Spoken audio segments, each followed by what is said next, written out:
The television screen flickered, casting a cold blue light across the man's face.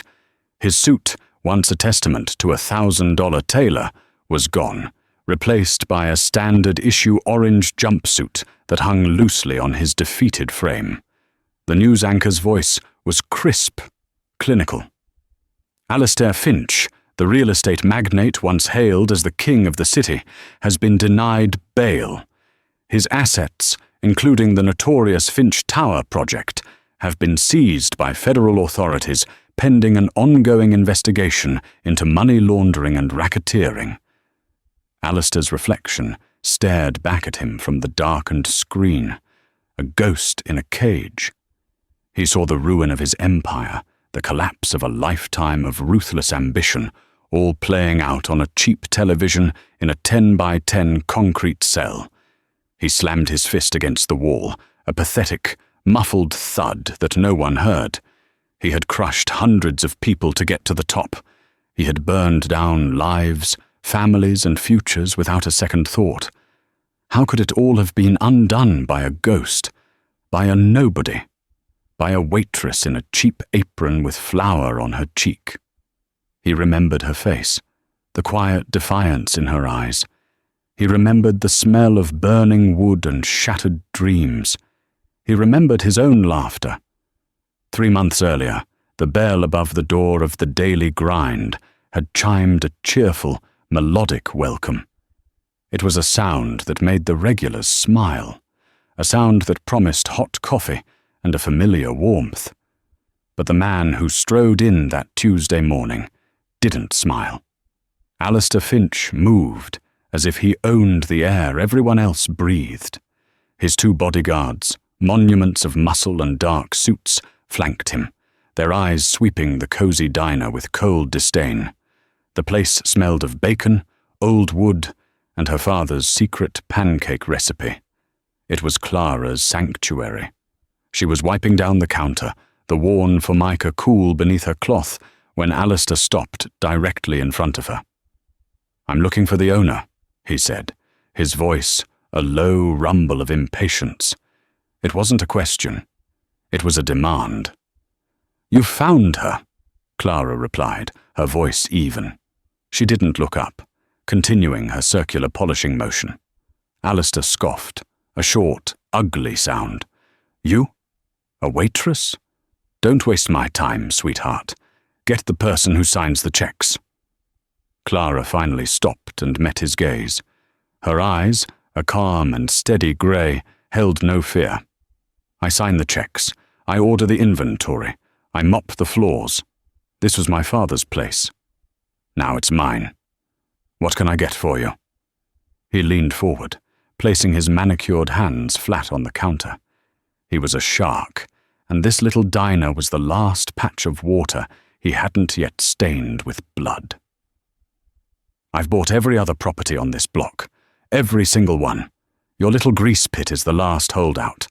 I'm here to give you one final offer before I bring in the bulldozers." He slid a thick envelope across the counter. "Take it. It's more than this dump is worth." Clara didn't look at the envelope. She looked at the small framed photo next to the cash register. It was her and her father, 20 years ago, covered in flour, laughing as they held up a lopsided birthday cake. Alistair's gaze followed hers. "Ah, sentimental value," he sneered. "Let me tell you what sentimental value is worth." He picked up the full cup of coffee she had just poured for Mr. Henderson at the end of the counter. With a deliberate, almost theatrical motion, he poured the steaming, black liquid directly onto the photograph. The glass sizzled. The hot coffee warped the image, blurring her father's smile into a grotesque smear. A collective gasp came from the few patrons in the diner. Mr. Henderson, a retired postal worker, started to rise from his seat. One of Alistair's bodyguards put a heavy hand on his shoulder, forcing him back down. Clara didn't flinch. Her expression remained unnervingly calm, but something cold and hard ignited deep behind her eyes.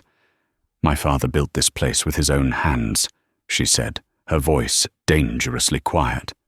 "And his hands are dirt now," Alistair retorted, dropping the empty cup onto the counter with a clatter.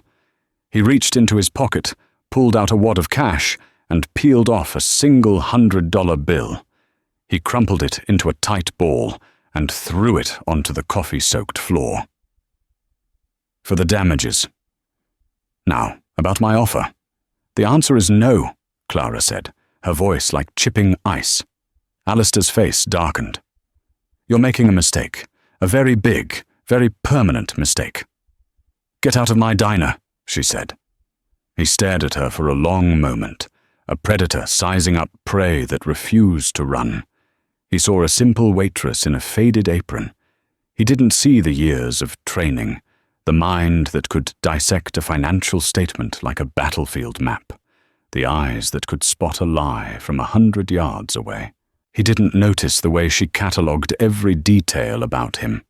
The slight bulge of a custom holster under his left arm, the barely perceptible Cyrillic tattoo on his bodyguard's wrist, the specific brand of untraceable encrypted satellite phone he placed on the counter. He was just a rich bully. To her, he was a target profile, writing itself in real time. "Have it your way," he finally snarled, turning on his heel. "But don't say I didn't warn you." As he walked out, his expensive leather shoes crunched over the crumpled bill on the floor. The bell above the door chimed again, a mocking, cheerful farewell. Clara stared at the ruined photograph, the smell of burnt coffee and arrogance filling her lungs. The quiet life she had chosen for herself was over. Alistair Finch hadn't just threatened her business, he had desecrated a memory. He had declared war, and he had no idea who he was fighting. That night, she didn't sleep. Instead of wiping counters, she sat at a battered kitchen table in the small apartment above the diner. The quaint floral wallpaper was a facade. Behind a sliding panel disguised as a spice rack was not cinnamon and paprika, but a hardened pelican case. Inside was a sleek, military-grade laptop and a set of encrypted hard drives. Her fingers, which had expertly flipped pancakes just hours before, now flew across the keyboard with a speed and precision that belonged in a different world. She wasn't Clara Reed, diner owner. She was Echo 7, the call sign she'd earned at the Defense Intelligence Agency. She specialized in dark money, in following the untraceable trails that connected warlords, cartels, and so-called legitimate businessmen. Alistair Finch thought he was a shark. He was about to find out what it was like to be hunted by a leviathan. She started with the details she'd gathered in those few minutes. The custom holster brand led her to a discreet armorer in the city who only supplied 3 organizations, one of which was the Voronin Bratva. The Cyrillic tattoo confirmed it. The satellite phone model was a new, experimental design being funneled to high-level cartel operatives. Finch wasn't just a ruthless developer. He was a bridge, a financial laundry service for the world's worst criminals. Her screen filled with a web of shell corporations, offshore accounts, and ghost directors. It was a complex, tangled masterpiece of financial crime. But every masterpiece has a flaw, a signature from the artist. Clara was trained to find that signature. For 3 days, she worked, fueled by black coffee and a cold, simmering rage. She cross-referenced flight manifests, traced anonymous wire transfers, and hacked into the encrypted servers of a notoriously corrupt bank in the Cayman Islands. And then she found it. A single recurring transfer. A massive monthly payment, disguised as a lease, for a sprawling estate in the city's most exclusive neighborhood. The property was Alistair Finch's primary residence, a fortress of glass and steel he called his mansion. But the payments weren't going to a bank. They were going to a blind trust. A very, very old blind trust. A new kind of hunt began. This one wasn't about money. It was about history. It was about finding the ghost who held the paper on Alistair Finch's castle. The phone call came on a Friday night. It was a blocked number. "Last chance," Alistair's voice growled through the speaker. "Sell me the diner, or you'll be selling ashes from a tin cup." "I'm not scared of you, Alistair," Clara said calmly, her eyes fixed on the lines of code streaming down her screen. "You should be." He hung up. An hour later, the fire alarms shrieked. Clara was already moving. She had anticipated this. Her important equipment was already packed. She grabbed the Pelican case and one other item, her father's heavy, leather-bound recipe book. As she ran down the back stairs, the smell of gasoline hit her, thick and cloying. The roar was deafening as the front of the diner exploded into a wall of orange flame. She stood across the street, hidden in the shadows of an alleyway, watching the inferno consume her life. The heat was intense, a physical blow. She saw the sign her father had hand-carved, the daily grind, curl, blacken, and then collapse into the flames. She saw the windows of her apartment shatter, sending a shower of glittering glass into the night. It wasn't just a building. It was the laughter, the memories, the scent of her mother's perfume that still lingered in the closets. It was everything. She clutched the heavy recipe book to her chest, its familiar weight a small anchor in a sea of fire. The rage she felt was no longer simmering. It was a white-hot, silent supernova. Alistair Finch had crossed the final line. He had taken her home. Now, she was going to take his entire world. A week later, Alistair Finch was the guest of honor at the annual Children's Hospital Foundation Gala. It was the glittering jewel in his philanthropic crown, an event designed to launder his reputation in front of the city's elite. He stood on stage, basking in the applause, a portrait of civic virtue. "Generosity," he said into the microphone, his voice smooth as silk, "is the cornerstone of a great city, and that is why my company, Finch Developments, is proud to kick off tonight's auction with a $1 million pledge." The crowd erupted in polite, wealthy applause. The auction began, with artworks and luxury holidays selling for astronomical prices. The centerpiece was a rare, blue diamond necklace. The bidding was fierce, climbing past $2 million. Alistair watched with a smug smile, ready to place the winning bid and cement his status as the evening's savior. Miles away, in a sterile, anonymous hotel room, Clara sat in front of her laptop. Her face was illuminated by the glow of the screen. A live feed of the gala played in one window, while a complex algorithm she had designed spooled in another. She had found Alistair's primary slush fund, a shell corporation based in Panama named Argent Holdings. It was the financial engine behind his so-called philanthropy. She typed a final command line and hit enter. Back at the gala, just as the auctioneer was about to cry, "Sold!" For $2.5 million, a collective buzz swept through the room. Phones vibrated on tables. One by one, the most powerful investors and CEOs in the city looked down at their screens. A news alert had just been pushed to every major financial terminal in the country. Breaking: SEC launches flash investigation into Panamanian firm Argent Holdings for suspected market manipulation and securities fraud. Assets to be frozen pending inquiry. The name echoed in the silent ballroom. Argent Holdings. Alistair's face went pale. Whispers erupted like wildfire. The auctioneer stammered, his smile frozen on his face. The bidding for the necklace had died instantly. The air crackled with suspicion.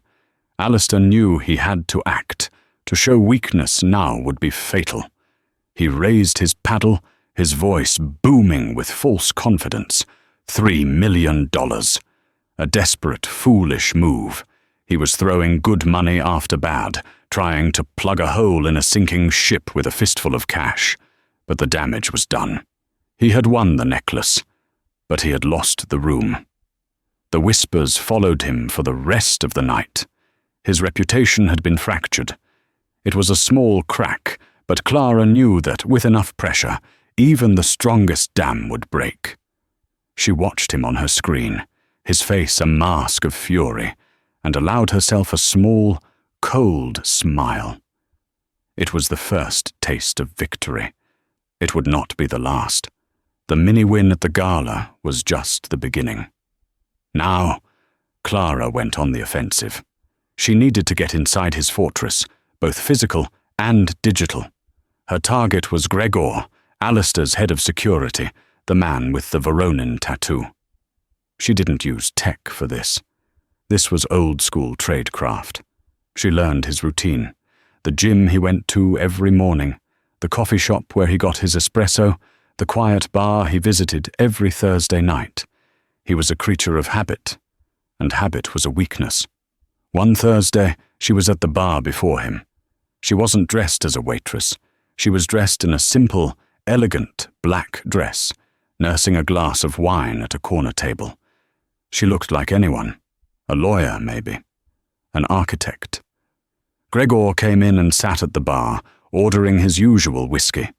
Clara had already paid the bartender to use a specific glass, one she had coated with a thin, clear film used for lifting fingerprints. When Gregor left, she retrieved the glass. Back in her hotel room, she used a portable scanner to lift a perfect set of prints. The next phase was riskier. She needed to get inside Finch Tower, Alistair's corporate headquarters. She studied the building's security schematics, which she'd acquired from a disgruntled ex-employee on a dark web forum. The building used a state-of-the-art biometric system, fingerprint and keycard access only. She created her diversion. She hacked the city's traffic light system, causing a massive multi-car pile-up, 2 blocks from Finch Tower. As sirens blared and security teams were distracted, she approached a side entrance used by catering staff. She wore a simple uniform, carrying a box of pastries. The guard at the door was new, flustered by the chaos outside. "Emergency delivery for Mr. Finch's office," she said, her voice crisp and authoritative. "He needs it for his 10 o'clock. The guard hesitated. She held up her hand to the biometric scanner. Using a thin, silicone replica of Gregor's fingerprint created from the scan, she pressed it against the reader. The light flashed green. The lock clicked open.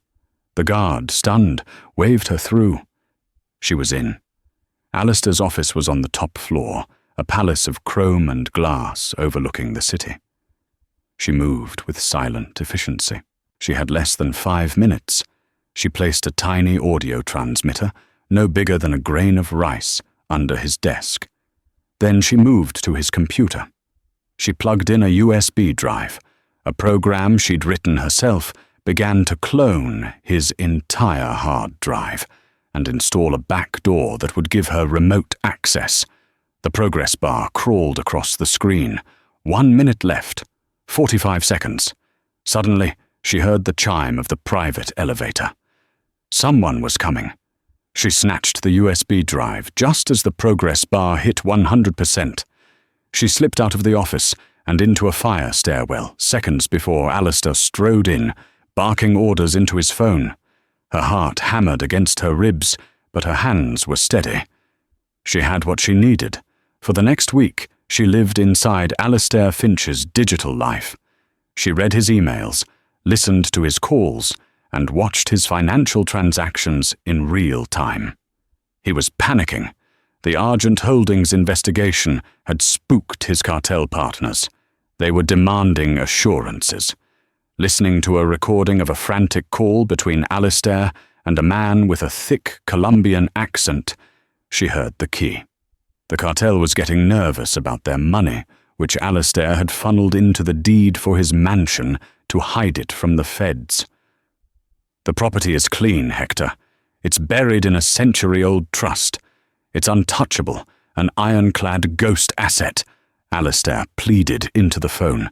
"A ghost asset. The blind trust. Clara's fingers flew across the keyboard, pulling up the files she'd dug up weeks ago. She delved into the trust's archaic legal language, cross-referencing names and dates with digitized city archives. It was a puzzle box, 100 years in the making. And then she saw it. The final piece. The trust was established in 1928 by a reclusive industrialist. Upon his death, it was to be managed by a law firm until a certain condition was met. The beneficiary was not named, but described. The trust and all its assets, including the land where Finch's mansion now stood, would be transferred to the direct heir of a man named Samuel Reed. The condition for the transfer? The moment anyone tried to use the asset for criminal enterprise. Alistair's money laundering had just triggered the inheritance clause. Samuel Reed. Her grandfather. Clara felt the air leave her lungs. She remembered a story her father used to tell about how his own father, as a young boy with nothing, was given a hot meal and a winter coat by a kind, sad-eyed, rich man who had lost everything. A simple act of kindness, a forgotten family legend, had just become the key to Alistair Finch's destruction. She checked the public records. Her father was Samuel's only son. She was her father's only child. The mansion was hers. Alistair Finch, the king of the city, was a squatter in her house. The gala was Alistair's last stand. It was a desperate, arrogant attempt to reassure his investors and partners that everything was under control after the Argent Holdings scare. He was hosting it at his mansion, a show of defiance and power. The theme was Foundations for the Future, a sickeningly ironic celebration of the Finch Tower project that would be built on the ashes of her diner. Clara didn't come through a side door this time. She walked right up the sweeping marble steps of the grand entrance, the cool night air feeling electric on her skin. She wore a simple, dark blue dress, the kind of understated elegance that commands attention without demanding it. She wasn't on the guest list, but she didn't need to be. She held a single, thick legal document in her hand, its sharp corners a stark contrast to the flowing fabric of her dress. Beside her, his face a mask of grim determination, was Mr. Davies, a lawyer whose reputation for dismantling corporate titans was legendary. They were stopped at the ornate double doors by Gregor. His eyes, usually cold and impassive, widened for a fraction of a second as he recognized her. It was a flicker of disbelief, quickly suppressed. "You," he grunted, stepping forward to block their path, his hand instinctively moving toward the bulge of the holster under his jacket. "You are not welcome here. Leave now." "I'd advise you to reconsider your position, son," Mr. Davies said, his voice a low, gravelly thing that carried the weight of 40 years of courtroom battles. "My client has every right to be here. In fact, she's the host. You, on the other hand, are trespassing on her property." Gregor let out a short, harsh laugh, but it was strained, the sound brittle with unease. "You're both insane. Get out before I have you thrown out." Clara met the bodyguard's gaze. She saw the Veronin tattoo on his wrist, the mark of his allegiance. But she also saw the faint lines of worry around his eyes, the tension in his jaw. "Gregor," she said, her voice quiet but firm. "Last week, your sister in Omsk received an unexpected wire transfer. Enough to pay for your mother's surgery and get them out of the country. That was from me. I also know that your mother, Elena, loves Siberian irises, but hasn't been able to find any seeds since the supply chains broke down. There is a package waiting for her at the post office. It contains the seeds." Gregor's face went rigid. The color drained from his cheeks. The mention of the money was one thing. The mention of the flowers, a detail so small, so personal, was another. It was a signal of impossible reach, of a power he couldn't comprehend. He stared at her, not as a waitress, but as something else entirely. "I know who you work for, Alistair's real partners," she continued, her voice a near whisper. "And I know they don't value loyalty as much as you think.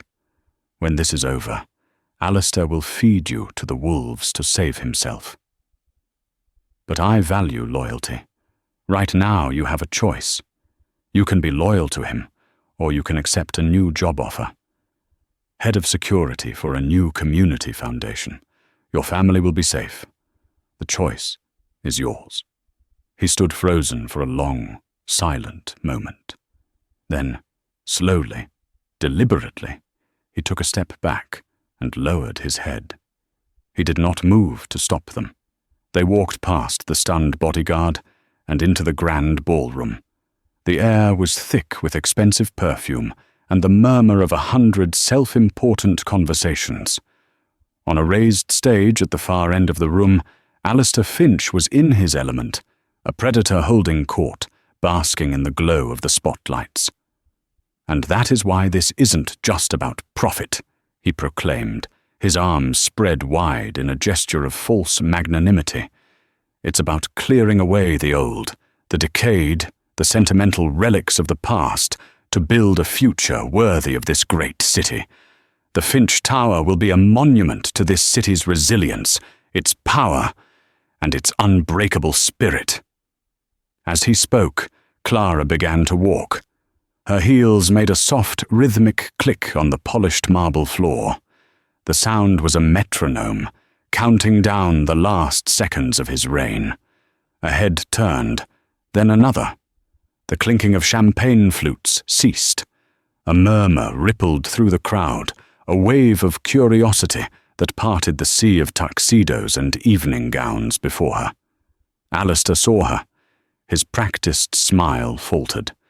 For a split second, his face was a mask of pure, unadulterated shock, which he quickly papered over with a sneer of condescending amusement. He thought she was a ghost from a bad dream, a minor annoyance he had already extinguished. "Well, well," he boomed into the microphone, his voice dripping with venomous charm. "It seems we have a party crasher, a little bird from a nest I recently cleared. Lost, little girl? The help usually enters through the back." A few of his sycophants chuckled nervously. Clara didn't say a word. She reached the small set of stairs at the side of the stage and ascended them with a calm, unhurried grace. She stood beside him, a quiet shadow next to his brilliant, arrogant light. She took the second microphone from its stand, the metal cool and solid in her hand.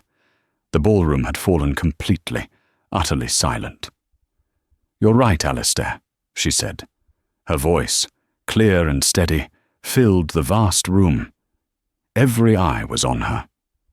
"I'm lost. I was looking for my house, and I seem to have found it." Alistair laughed, a loud, theatrical sound meant to rally the crowd. "Delusional. Grief can do that. Ladies and gentlemen, I apologize. This is the unfortunate former owner of a property my company acquired. Clearly she's having trouble letting go."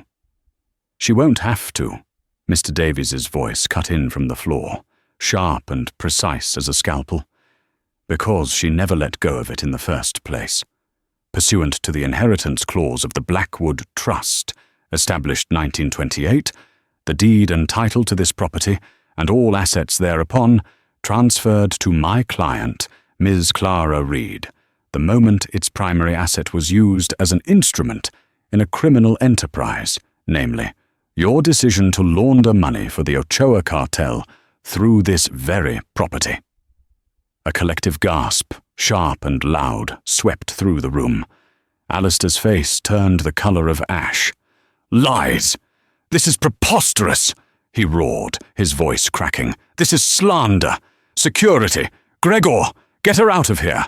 Get her off my stage!" He looked wildly around, but Gregor was nowhere to be seen. No one moved. The spell of his power was broken. Clara held up the document in her other hand. This is the deed to this estate. As of 3:45 p.m. today, it was registered in my name. You're the one who's trespassing, Alistair. You think you can come into my house with some forged papers and a fantasy? He spat, his voice a low, shaking whisper of fury. You're nothing. A waitress. I crushed you. I burned your pathetic little life to the ground. You did, Clara agreed, her voice dropping to a dangerously quiet level. You burned my home. You destroyed my father's memory. And then you threw a crumpled $100 bill at my feet. She reached into a small clutch she was carrying and pulled out a scorched, wadded bill. She smoothed it out on the lectern. I kept it, as a reminder of what you thought I was worth. Now, let's talk about what you're really worth. On the massive screen behind the stage, which had been showing a glamorous video of the Finch Tower project, the image suddenly flickered and died. It was replaced by grainy night vision footage of the alley behind the Daily Grind. Two men with gas cans. The date and time stamp was from the night of the fire. A moment later, a black sedan pulled up, and Alistair Finch himself got out, watched the men work, then gave a curt nod before the car sped away. The room erupted in horrified whispers. This wasn't an accusation. It was proof. What is this witchcraft? Alistair stammered, backing away from the screen as if it were radioactive. That's from a camera I installed after you first threatened me, Clara said, her eyes locked on his. You see, when you hunt monsters for a living, you learn to anticipate their moves. But that's just the appetizer. The footage vanished, replaced by a live feed of a computer desktop, financial ledgers, offshore account numbers, a satellite map tracking a container ship moving from Colombia to the port of Miami. This, Clara continued, her voice ringing with cold, righteous fury, is a live stream of your server, the one you keep on a private, air-gapped network in your panic room downstairs, the one you use to communicate with your real partners. I thought Hector Ochoa might be interested to know that you've been skimming 10% off the top of every transaction for the last 3 years. I sent him, and the FBI, the DEA, and the IRS, a full copy half an hour ago. They all found it very illuminating. On the screen, a new window popped open. It was an audio file, a recording of Alistair's voice, pulled from the bug she had planted under his desk, suddenly echoed through the ballroom, frantic and pleading. The feds are sniffing around, but don't worry, Hector. All the money is safe. I hid it all in the property. It's a ghost asset, untouchable. Panic erupted. Guests started backing away, pulling out their phones, their faces a mixture of horror and morbid fascination. Alistair stood frozen, a statue of a broken man. His hands were shaking, a fine tremor that he couldn't control. His breath came in ragged, shallow gasps. From the crowd, an old, familiar figure stepped forward. It was Mr. Henderson, the retired postal worker. He was not wearing his usual worn cardigan, but a respectable suit. His eyes, which had watched Alistair with fear in the diner, now held a look of profound, quiet strength. You don't remember me, do you, Mr. Finch? He said, his voice surprisingly strong. I was the old man you had your thug push back into his seat. You thought I was just another piece of furniture. But my father, George Henderson, owned the hardware store on this block for 50 years. You forced him out with lawsuits until his heart gave out. You destroyed my family before you ever set foot in Clara's diner. He pulled a phone from his pocket. My son is the assistant U.S. attorney for this district. He's been looking for a way to get you for a very long time. All he needed was a key. All he needed was someone brave enough to turn it. He held Alistair's gaze. He has the warrant. He just needed probable cause to enter this property. And you, ladies and gentlemen, he said to the stunned crowd, are all witnesses. He pressed a single button on his phone. Clara leaned into the microphone, her final words cutting through the chaos like a shard of ice. You took my home, Alistair. You burned my memories to the ground. So I'm going to give you exactly 1 minute to get your things. She looked him dead in the eye, a lifetime of quiet dignity hardening into a blade of pure steel. Then get out of my house. At that exact moment, the grand double doors of the ballroom burst open. They weren't opened by a butler, but kicked in by a dozen federal agents in tactical gear, weapons raised. FBI, nobody move! In the distance, the first siren began to wail, then another and another, growing closer, a symphony of his destruction, a final, triumphant chorus for the ghosts he had created. The takedown was absolute. Federal agents swarmed the mansion, leading a dazed, trembling Alistair Finch away in handcuffs, as his horrified guests, the very people whose respect he craved, looked on with a mixture of fear and contempt. He tried to speak, to protest, but only a dry, rattling sound came from his throat. The story was a firestorm, consuming the news cycle for weeks. The connections to the Ochoa cartel, meticulously detailed in Clara's data package, meant there would be no leniency, no quiet deal. His empire, built on a foundation of greed and fear, crumbled to dust overnight. His name, once a symbol of power, became a synonym for disgrace. Months later, Clara sat in the visitor's room of a maximum security federal prison, a thick pane of plexiglass between her and the man who had tried to destroy her. Alistair Finch wore an orange jumpsuit that hung on his now gaunt frame. The fire in his eyes was gone, replaced by a hollow, defeated emptiness. "Why are you here?" he rasped, his voice weak. "To gloat?" "No," Clara said simply. "I'm here to close a ledger. You owe me for damages, remember?" He stared at her, uncomprehending. "My father's picture," she clarified. "The coffee you poured on it. The diner you burned down. The community you tried to kill. I'm rebuilding it all. With your money." A flicker of the old rage appeared in his eyes. "My money." "My money, actually," she corrected him gently. "From the trust." The court agreed. The assets were forfeit the moment you broke the clause. Everything you built on that land, all the profits you laundered through it, it all came back to the rightful owner. It all came back to me. She held up a tablet to the glass, showing him an architect's rendering of a beautiful new building. "I just wanted you to know that every brick in the new community center, every free meal served from the new diner's kitchen, every family that gets to stay in their home because of the legal aid clinic we're building, it's all thanks to you. Your legacy won't be a tower of glass and steel. It will be hope, and you'll have the rest of your life in this box to think about that." She turned and walked away without looking back, leaving him alone with the ruins of his life and the bitter irony of his legacy. On the now cleared lot where the daily grind once stood, the air smelled of fresh soil, sawdust, and new beginnings. Beside Clara stood Mr. Henderson and a dozen other small business owners Alistair had forced out.